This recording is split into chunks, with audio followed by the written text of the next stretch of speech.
I can't remember that part down. I remember this. Kind of islands heard of it? We went there. Oh, did it? Yeah.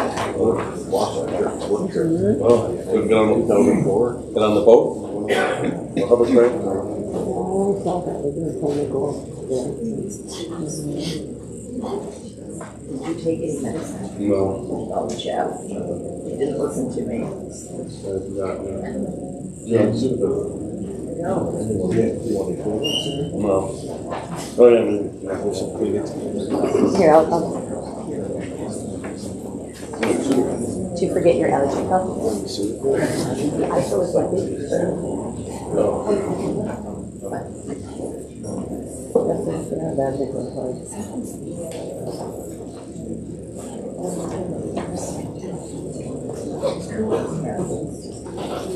nice and cool in here. Yeah, it's good.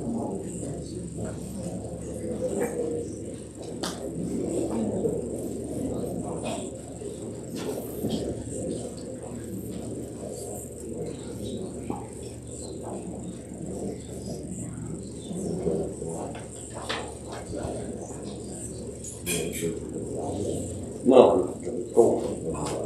Great. Do you want to see if your mother would like a little water? Oh, you want a little bottle of water? Yeah. Okay, thank you.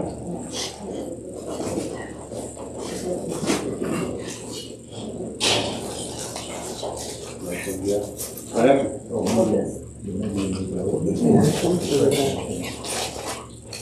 Great, why don't you open it for your mother? I think you flipped that thing. I can't open it. Does anybody else want one? There you go. I don't know. Anybody else want one? You want one, Jen? I'm okay, thank Okay, you. okay. Listen together. There. Yeah, one.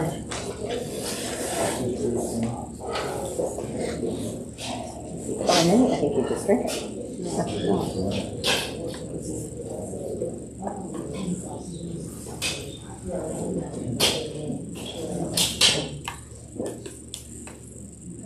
But when you have that drink on the phone, No, they're not really hungry. that was enough. Would you have breakfast this morning? No. Nothing? We got up at 4:30. Yeah. 4:30 we got No, up. got it. Molly thought she was gonna go too. Who's coming over? Dog Nancy? Yeah, she come about 7:30. Well, she was sad when they left. Yeah, she was, I told her, she couldn't come. And she knew, she didn't gotta get out. Yeah. I'm sure you're looking forward to that. Yeah.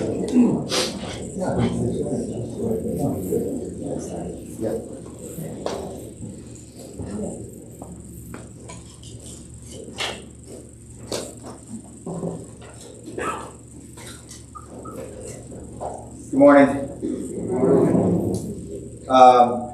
My Uncle Jim reminded me, before we start, if you could please silence your phones, that would be appreciated. Thank you.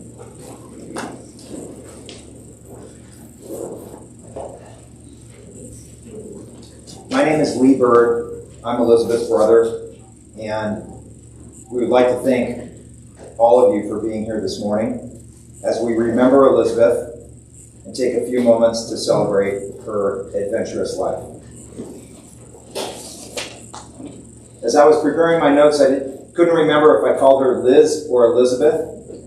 She's the same beautiful person. I know that Liz would be incredibly grateful to all of her family and friends gathered here this morning. Liz passed away unexpectedly at the age of 53. In her home, with her dear husband, Jeff, her cat, Sophie, on her lap, sitting on her sofa watching her favorite TV show, Amazing Race.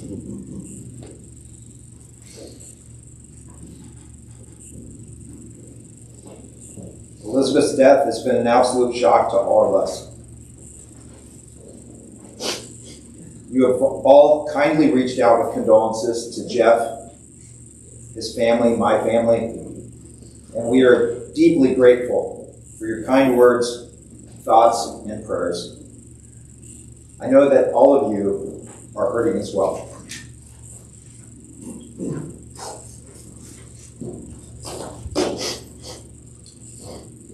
We'd like to start with the Lord's Prayer. If you'd please stand.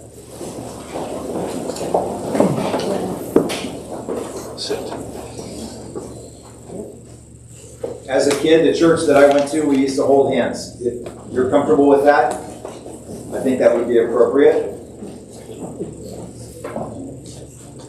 You could please recite the Lord's Prayer with me. Our Father, who art in heaven, hallowed be thy name.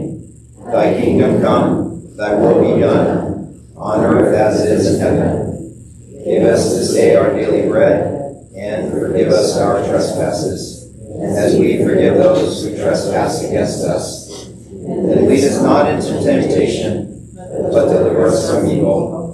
Amen.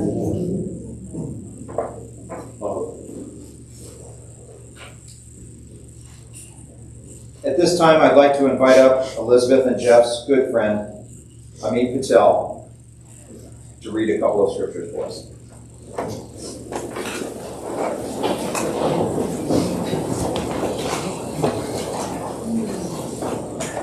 Thank you, Lee, very much. Thank you, Jeff. Thank you, Lance and Jane, for including me in the celebration of life for Elizabeth. I've found over the years great comfort in reading the Word of our Lord, the Bible, and it's brought a lot of comfort to Jeff as I prayed for him over the last few weeks and shared scripture with him.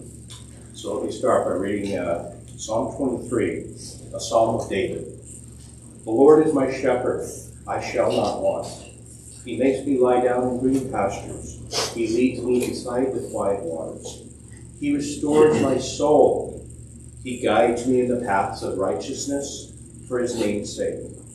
Even though I walk through the valley of the shadow of death, I will fear no evil, for you are with me. Your rod and your staff, they comfort me. You prepare a table before me in the presence of my enemies. You anoint my head with oil. My cup overflows. Surely goodness and love will follow me all the days of my life, and I will dwell in the house of the Lord forever. The book of Romans, chapter 15, verse 13. May the God of hope fill you with all joy and peace as you trust in him, so that you may overflow with hope by the power of the Holy Spirit.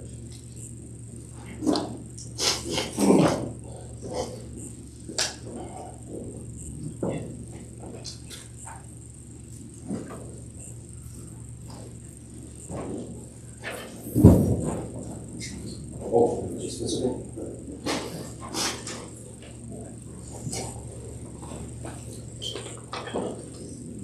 Thank you, Amit.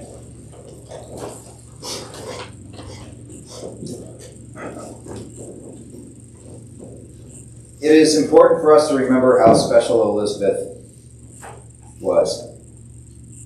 At this time, I'd like to invite up a few guests that were closest with Liz to say a few words of remembrance. Those that will be speaking will be her husband, Jeff BRANDEEN, Liz and my father, Lance Bird, Liz's co-worker, Bill Murray, Liz's dear and lifelong friend, Abigail, and then lastly, I'll share a few words of remembrance as well. Jeff will begin, and then if the others could please just come up as the previous speaker finishes, that would be perfect.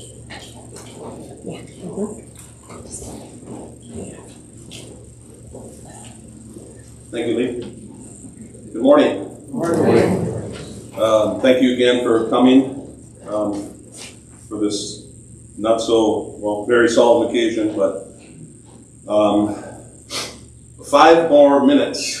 Imagine if we had 5 more minutes to spend with someone who you loved who was no longer with us. How would you spend those 5 minutes? Would you do or say anything different than you did before? Many of us in this room have all had someone we've loved or cared about who is no longer with us. This may be a spouse, a good friend, a sibling, or maybe a parent or child. I wish I had my 5 more minutes. I met Elizabeth a little more than 30 years ago. at the Thunderbird International Graduate Business School near Phoenix, Arizona. Elizabeth and I had several classes together, including a few group projects. There was something about Elizabeth that captivated me. Besides her beauty and her very unique jewelry, imagine she had these large giraffe earrings that went all the way down to her, almost to touch her shoulder. Literally giraffe-shaped earrings that dangled all the way to her shoulders. Elizabeth had many special qualities. She had an ever-present smile, contagious laugh, and a keen sense of knowing how to get what she wanted. Elizabeth was voted secretary for our group because not only was she very smart, but she had a take-charge attitude in getting things done quickly and efficiently. Eventually, as the semester progressed for us, Elizabeth began bringing me baked cookies, chocolate chip, oatmeal raisin. I didn't catch on at first until our other group members, I asked what was going on, because I was the sole recipient of all these cookies. I told them I didn't know. I shrugged a little bit and I said, Elizabeth and I weren't dating at the time. I just thought she was being California friendly. And I'm from Minnesota, we heard of Minnesota nights, California friendly. Eventually I caught on and we started studying and preparing for exams together. Often our study meetings eventually drifted toward conversations about our likes and dislikes, travel, and where we wanted to get a job following graduation. Elizabeth and I had our first official date at Garcia's restaurant on May 20th, 1992. A long ways back for Lance and Sean. I know you guys, that's wheel buggies and things like that. 2 days before graduation. After graduation, Elizabeth invited me out to Pasadena to meet her family. To say the least, the home visit went very well, and the parents and the rest of the family made a good impression upon me. We even took a sailboat you can see on the program today, the photo you can see. Afterwards, I went home to Minnesota, and Elizabeth and I communicated by telephone and letter writing. If you remember that you people under 30, this was before email. So we actually had to sit down, and Lance did that in his time, but we had to sit down and put pen to paper and so forth. That was, in the ancient times before the email. Eventually, Elizabeth took matters in her own hands and told me, I'm coming to Minnesota and then taking you back to California. So she flew out there. I know she was coming, but I didn't tell anybody, and she kind of surprised my family and so forth. She kind of showed up, but anyway, Elizabeth and I drove back to California and started a new life and careers together. Early on in our relationship, friends would invite me over to their place to watch football or other sports. Little did they understand that Elizabeth also loved to watch sports and attend live sporting events. My friends could not believe that a female liked to watch football. Elizabeth was absolutely crazy about our UCLA Bruins. Our plans would revolve around the UCLA football schedule. Our fall plans would revolve around the UCLA football schedule. I'm sure Elizabeth's Pfeiffer colleagues in the room this morning would attest to Elizabeth's affinity towards sports, especially UCLA sports. True? Yes. Elizabeth and I bonded over our love of global business and international travel. Our first overseas trip together was to France and Spain in 1993. We took another trip in 94, 95. Elizabeth and I were married in July 1997, and our honeymoon was to, of course, French Polynesia and the islands of Tahiti. French-speaking Polynesia and the islands of Tahiti, of course. Elizabeth loved France and the French culture. I eventually came to love it myself. In later years, we would travel to Sweden, Finland, Russia, the Czech Republic, Italy, Greece, Japan, Australia, and of course, Mexico. We love traveling to Puerto Vallarta. It was one of our favorite spots. We've been there half a dozen times. In recent years, we discussed where we wanted to live in retirement. Of course, the answer was always France. Perhaps in Nice, perhaps in the south of France. Elizabeth was always quietly hoping that Pfeiffer would open a Paris office, and Bill would say, Elizabeth, go to Paris. We need somebody to open our Paris office. And she would be tapped to run that office in Paris for Pfeiffer. But lo and behold, it didn't happen. I'm confident right now, as I stand in front of you, that God has already tapped Elizabeth to run Heaven's French department, so she can finally utilize her French-speaking skills and fulfill her dream of being surrounded into the French culture.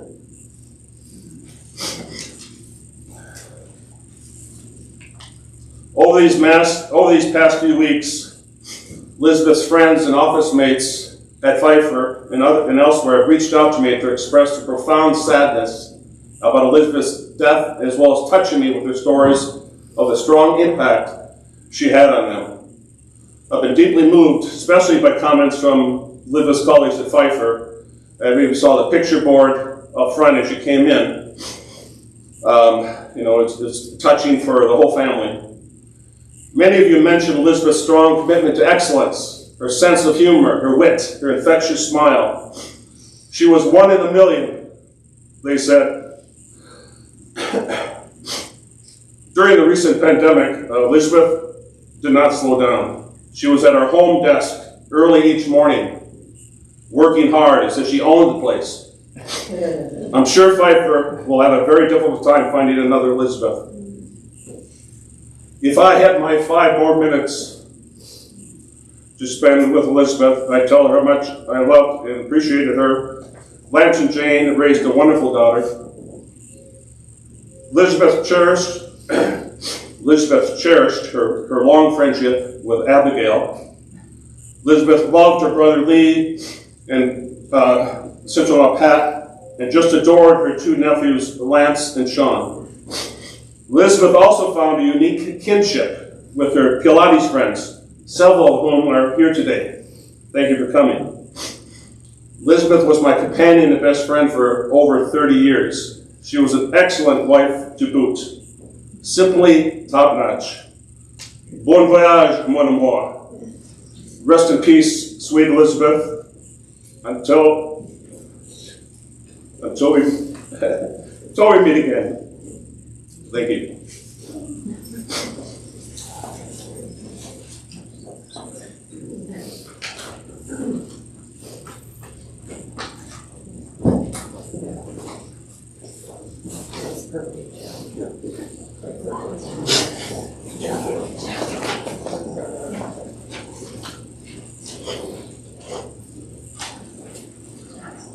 Jeff, that was phenomenal.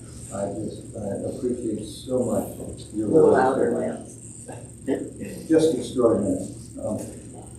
We take a good life for granted until one night it's over. The shock is stunning for all of us. You can't take life for granted.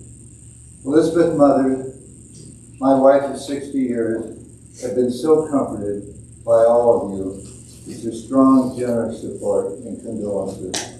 Thank you. So I wanted to share many of the things that you've talked about, Jeff. So my time will be 3 minutes. Thank you. But the beginnings. Jane and I were engaged in a long time ago. June of 1961. Yeah, okay. So when you get to my age, you have half a brain, the other half is your spouse. And I appreciate that so much. So I was one of those in the National Guard, 6 months active duty, and I was in Fort Sill, Oklahoma, and Jane here in Pasadena, La Cañada. And we wrote every day, as Jeff said, pre-email, we wrote a letter every day. So I was in a foxhole writing a letter, and I wanted to share with her the dreams that I had for our marriage. And it was at the top of the list that we would have 2 children, a son, and name him Roy Lance Lee Bird III, and a daughter, Elizabeth Jane Bird. And it came true. We were so fortunate. Elizabeth, as a little girl, right away, it was clear she was bright and she had an independent streak. That know her know that she has that independent streak, and we admired that. Something that we were amused at Pfeiffer, talking about her hand-on-hip to go pose. Whenever she, you can't see it with this, but whenever her picture was taken, somehow that happened. And we were going through photographs, which is kind of a wonderful thing to go back to when she was a baby. Her first time that we saw that she had that pose, she was 2. That's true. So something that I know affected our children profoundly in both good and bad ways, and Elizabeth and Lee, is that we moved 4 times in 7 years, if you can imagine. That was in the 70s. We moved from here to Denver, to Houston, to Washington, D.C., and returned to California, to Los Angeles. And while I think in one regard it was wonderful for the kids that they really got an exposure to the U.S., Smithsonian's in Washington, all of that, it also required changing schools, making new friends. But in both cases, we've noticed that they are able to make new friends very quickly, and I think it's part of that. But when they returned home, and when Elizabeth married, actually just before they married, they bought their home in Altadena. And they've lived there 25 years, no more moves. And Lee and Pat are the same. Bought their home, never moved. Been over 30 years, I think. So Elizabeth in kindergarten, she was one of the few kids who was reading, and her teacher had her helping other children learn to read. And then in the 3rd grade and beyond, in the 3rd grade, she took up the flute. And she had a kind of a long love of playing the instrument, and she did that through high school until, marching band, and then that ended. But French, she also began to learn in the 3rd grade, and that stayed with her. UCLA, she was a French major, junior year abroad. In fact, her mother and I went over to see her sometime about halfway through, and we didn't recognize her at the airport. She had been totally transformed to a French person. She is a true Francophile. So interesting to see her background was music and math, and that's both the things that she loved, and both of those have to do with numbers. So it's not surprising that she became an accountant for architectural firms. She loved architecture, but she knew she didn't want to be an architect, wisely. But it's special. UCLA, so she majored in French and minored in business. Went on to Thunderbird in Arizona, as Jeff described, and that's where she met Jeff, and we were so fortunate that he joined our family. So in her adult years, she, as I said, she had a career in accounting. Other things, though, she loved to swim. She loved sailing. We had a boat and sailed in Washington, D.C., in the basin there, and watched the 4th of July from our boat. Big celebration on the mall. Balboa, we spent many years there sailing. Catalina. Back of your program, as Jeff pointed out, a picture there. She loved traveling, as Jeff said, in Mexico. Elizabeth, in fact, is the one that introduced us to Puerto Vallarta, and that was 15 times now. But we bought a house in Mexico in Baja, and they came down many times. Elizabeth and Jeff loved the margaritas and wine tasting. So, and Bruins football, well, they were kind enough to include me sometimes, and the tailgating was so special. And even though I went to Cal, I rooted for Bruins. Cal never wins. I like to go with the winner. And as you might have touched on, the Pfeiffer people will say she was amazing in the football, any of the sports pools they did, at predicting the winners. I don't know how she did it, but she loves sports. So I'd like to just wrap up by saying she was always there for Mom and Dad. She visited us a couple of times a week, never in a hurry to leave. She loved cooking with her mother. They were great cooks together. Her specialty were desserts, and she could make cookies. which Jeff mentioned. Jeff loves cooking. And the TV programs, yes, she was watching Amazing Race, and they like to talk about The Bachelor, and I was always left out of the conversation. Thank you so much.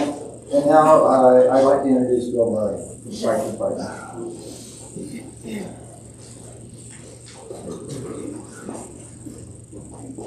Thank you, Bill. It's a very beautiful place you guys have chosen to honor Elizabeth. Thank you so much for having us, because she was so special to all of us at Pfeiffer, and if everybody could have come, they would have. So I'm here to talk about Elizabeth as part of her other life, which is work, which we all spend so much time doing. Her other family, I would say, is Pfeiffer.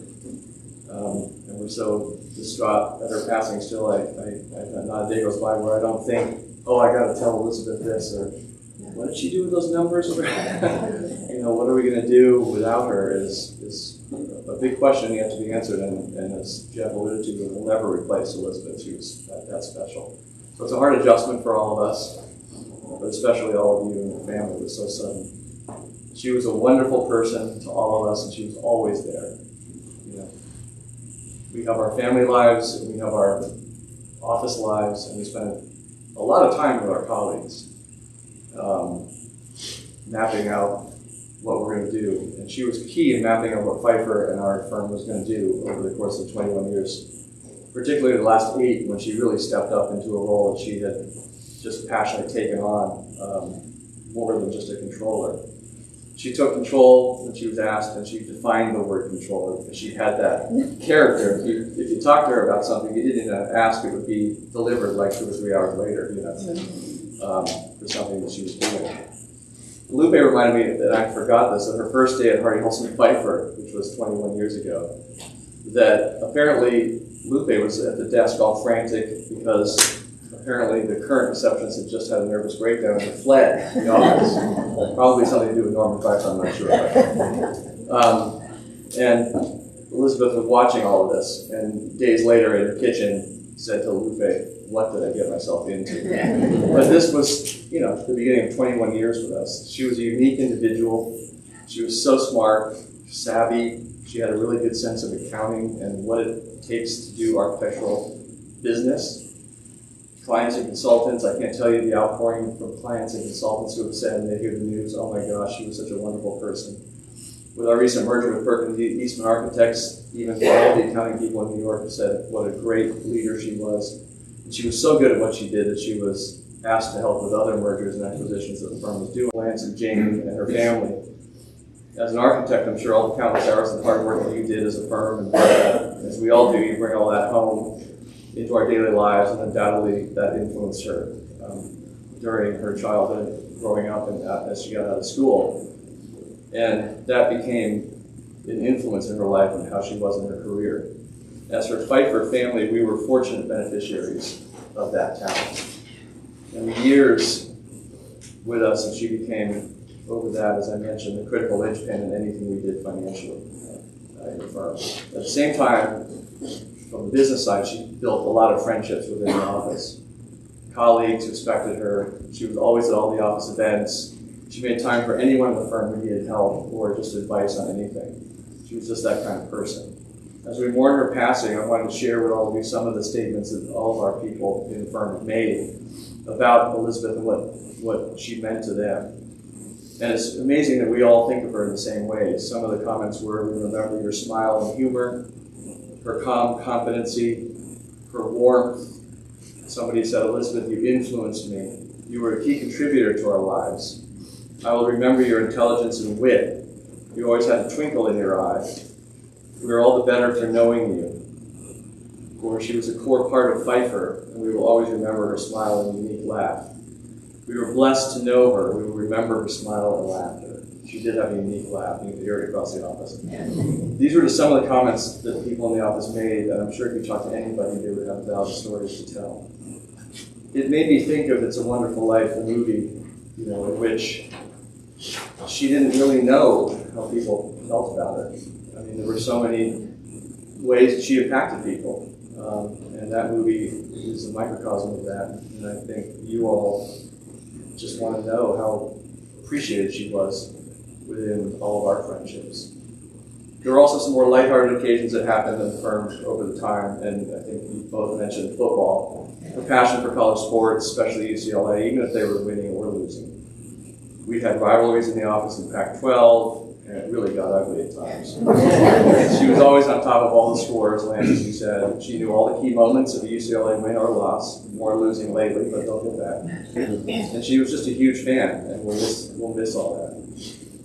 Animals are also a big part of our office, if you don't know, but many dogs visit our office, okay? No cats. No cats ever come, but it's just, there are cat people and there are dog people, right? That's how it is. Elizabeth was definitely a cat person.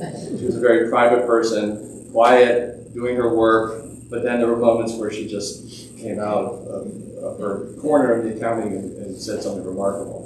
I don't think she really understood why people brought their dogs to the office, but they did.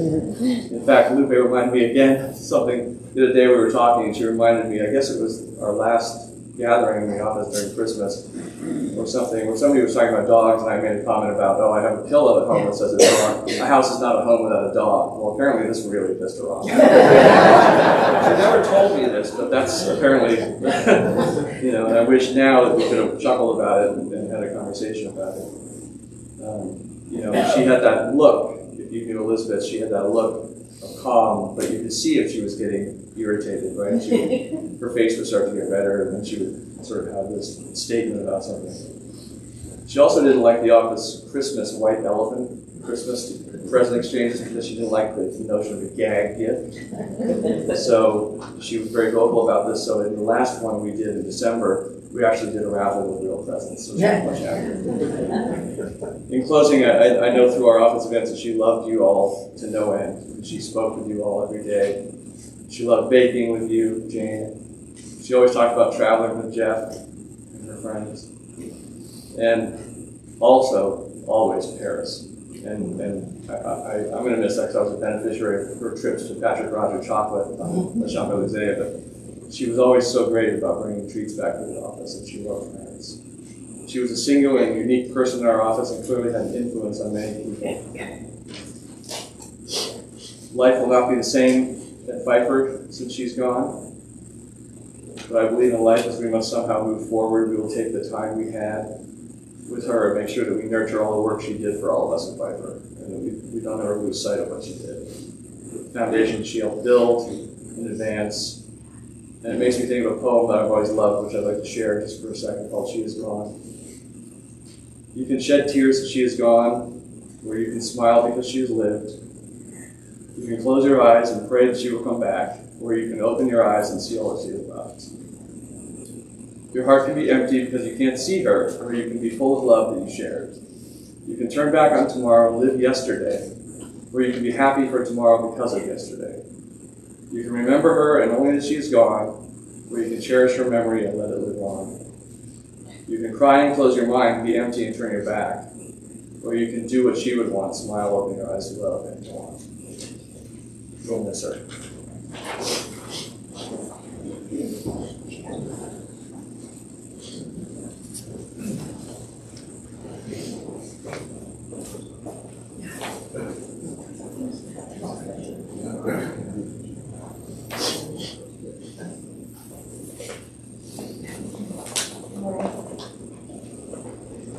My name is Abigail Fisk. I've been a lifelong friend of Elizabeth.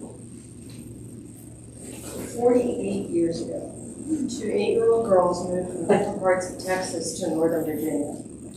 Maybe because we were both new, maybe we both dubbed twang during our time in Texas. But Elizabeth and I bonded like only 8-year-old girls can. We spent the next 4 years riding bikes, playing soccer, joining the school band. I played clarinet, not flute. And essentially lived out of each other's houses. We were together so much, I started calling Jane and Lance mom and dad, which I still occasionally do. A fond memory of those years that we like to talk about was the blizzard of '78 when Elizabeth got snowed in at my house. She was there for 4 days. Our parents seemed to think that was an issue. We didn't, of course. But Lance eventually was able to walk the mile between our homes to bring her snow boots and snow gear so that she could finally go home. Life was good. That is, until the day the birds left Virginia to go back to California. Our little hearts were broken. However, our loving parents agreed to send me to California the next summer for a month, followed by Elizabeth the next summer coming back east. And that is how it went for the next several years. That is, until it was my family's time to move. After the sophomore year of high school, my dad had been stationed in Tokyo, and so off my family went. But sure enough, the next summer, there was Elizabeth visiting us in Tokyo. And what a time we had. 2 17-year-olds traveling around the main island on the Shinkansen bullet trains, exploring the ins and outs of Tokyo, gaining experiences like none we had had before them. One day, we were at a festival along a riverbank, and a sweet Japanese family saw us sitting there, 2 very obviously not Japanese girls, and they decided to make us honorary members of their family. They invited us in, they fed us, took pictures with us, and we stayed until the closing fireworks with them, and we said our goodbyes. We were happily surprised later when we received copies of the photos in the mail from them. We felt that we were truly welcomed as part of their family. Time marched on, and we were off to college in our respective home states where we were too busy and too broke to visit. We wrote the long, rambling letters instead. As everyone said, it was pre-internet days. I finally managed to catch up with Elizabeth at the tail end of grad school while I was at the University of Texas, and she was a Thunderbird in Arizona. We spent a day catching up on our lives and exchanging details about the guys we were seeing, particularly these rugby players I kept hearing about. Only later would we realize that these 2 men we were discussing would become our husbands, Jeff and Taryn. In 1997, what started out as the 2 of us became the 4 of us. Liz was my maid of honor as I was hers, and the 4 of us started our travels together from there forward. With trips to Montreal while Taryn and I were living in upstate New York, followed by New Orleans, Williamsburg, Virginia, Portland, Oregon, plus all the miscellaneous visits back and forth to each other's homes. This year, Elizabeth and I were planning our first girls-only trip to Paris. I was not quite the Francophile as Elizabeth, but I do love Paris and a good chocolate. We researched hotels, day trips, and were watching the airfares and the pandemic in anticipation of finally being able to travel again.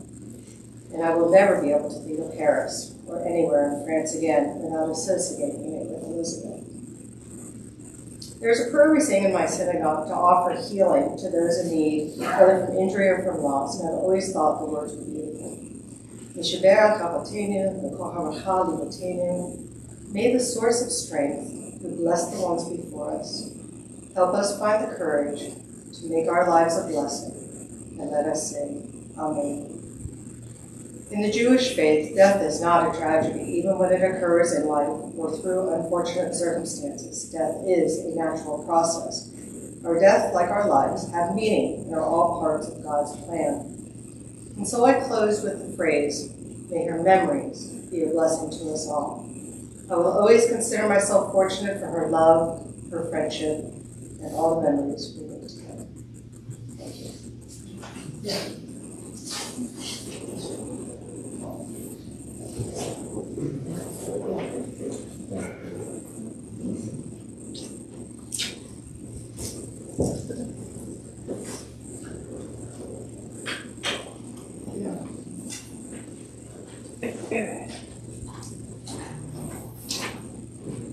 I'd like to just share a few of my thoughts about Elizabeth. Thank you again to those that have been up to speak about her. Liz was a wonderful wife to her husband, Jeff. Jeff, I know that Liz adored you and loved you so very much. Thank you, Jeff, for being her partner and friend for so many years. Liz was also a daughter, a sister, a cousin, a sister-in-law, a daughter-in-law, a niece, an aunt, a godmother, and a dear friend to many. Elizabeth didn't have children, but deeply loved all of her nieces and nephews on both her and Jeff's side of the family. She loved to talk, and especially she loved to brag about them.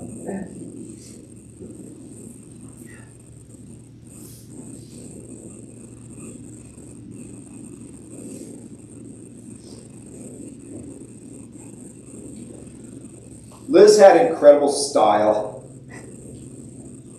She had beautiful natural blonde hair. She always had a perfect haircut. She didn't wear a lot of makeup. She didn't need to. She was so beautiful. She always wore beautiful clothes. She always had beautiful jewelry on. Her style wasn't flashy. It was just graceful.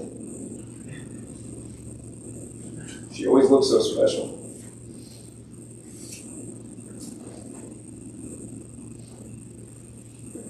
Elizabeth always had cool cars. As I was thinking about her, she was a car person. She could drive a manual transmission, and I think she preferred it. She had VWs, BMWs, Audis, diesel Audi wagon, and lately a Volvo. She was so mad at Audi when they recalled that car.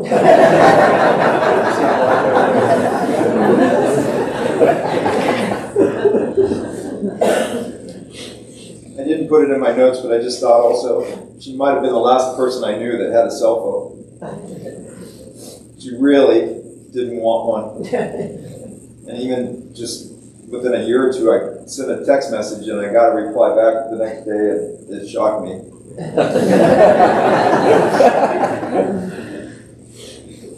Liz loved UCLA sports. Everybody said that. She loved UCLA football. She loved tailgating. She loved having a Roma deli sandwich before the game. I wasn't going to share this, but I am, because everybody has said so much about the UCLA football. But I'll remember going to a game with her, and it was probably the Carl Durrell era. He was a very conservative coach. It was probably 3rd and long. UCLA was probably down by a couple of scores.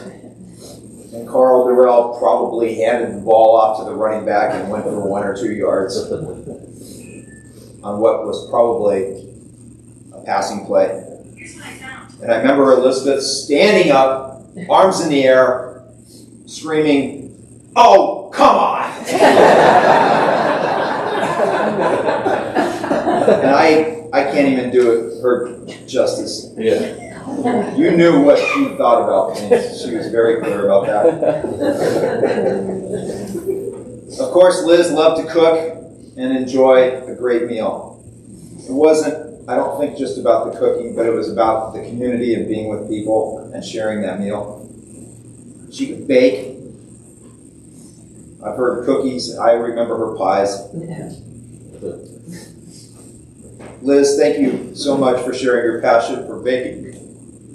My son, your nephew, Lance.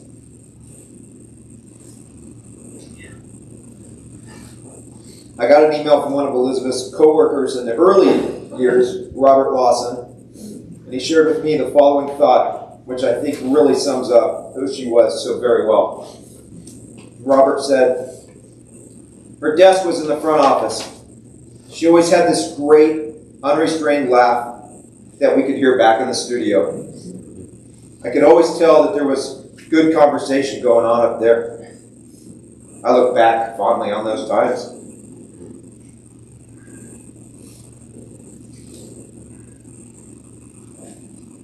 I'm going to play a slideshow that I put together, a couple of songs that Jeff and I think are really appropriate.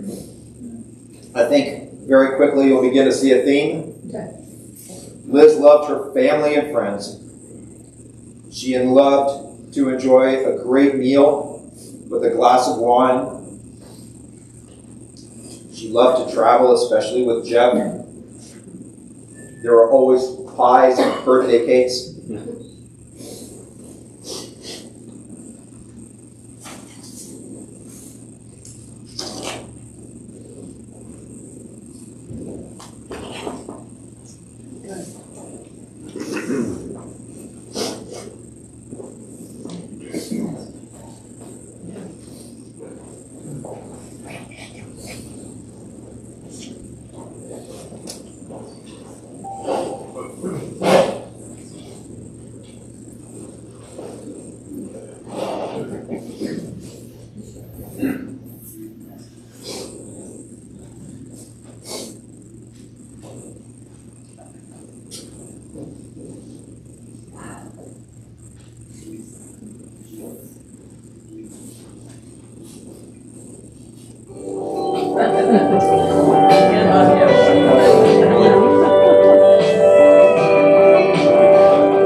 Lines in the water, watching those flowers, seeing that red sun sink.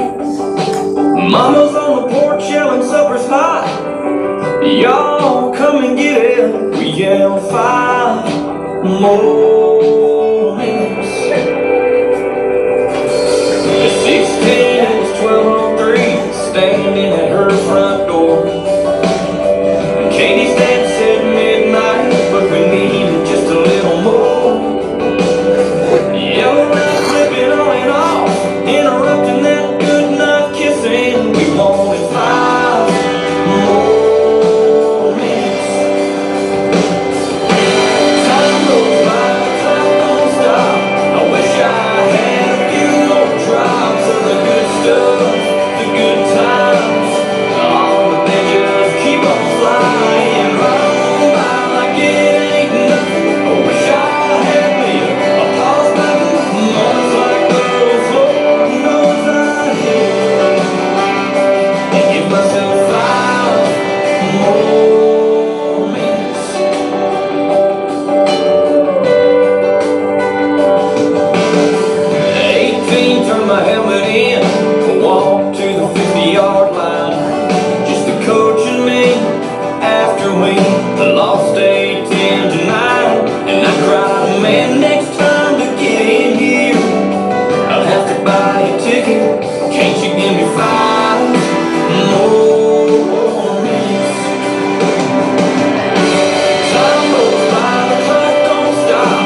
As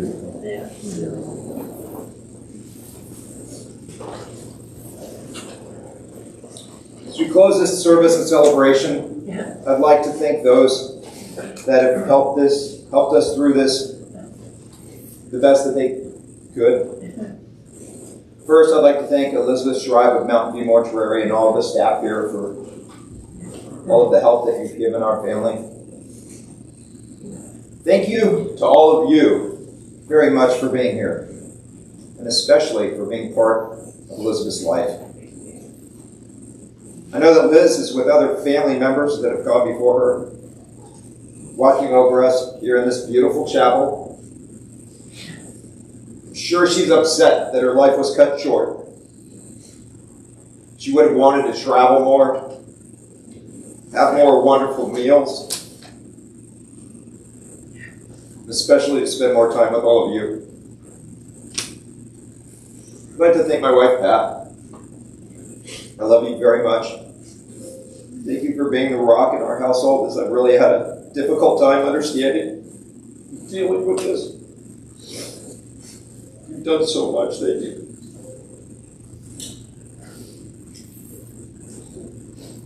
Mom and Dad, Jeff, your family, all of us are so very, very sorry for your loss.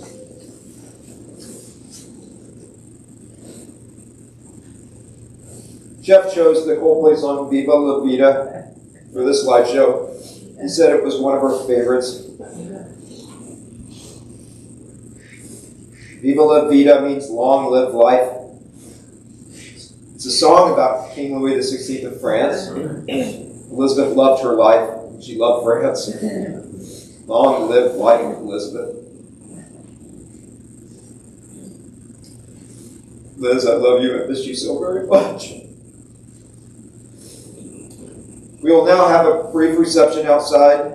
Hope you'll be able to spend a few more minutes with us. As we close this celebration of Elizabeth's loved life, will you please stand for our closing prayer?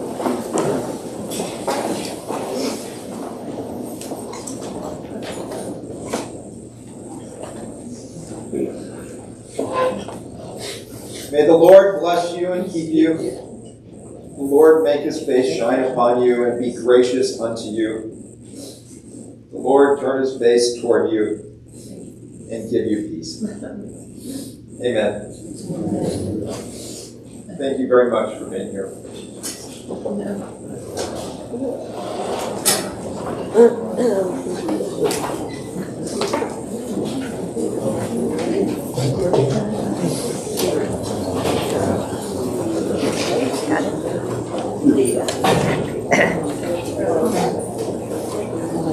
Yeah, all the way. It's sometimes to sit. It's hard to sit that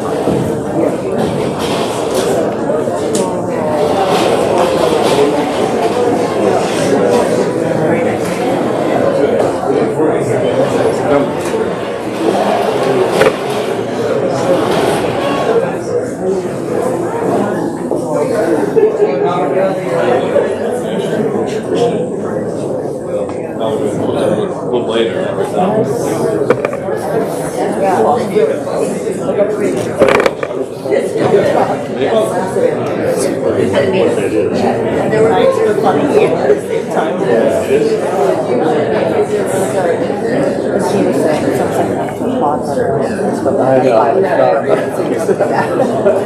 We wanted to.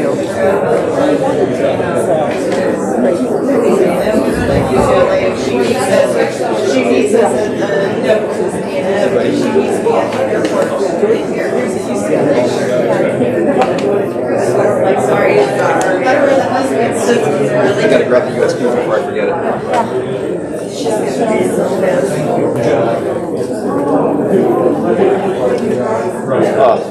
I think I need my towel.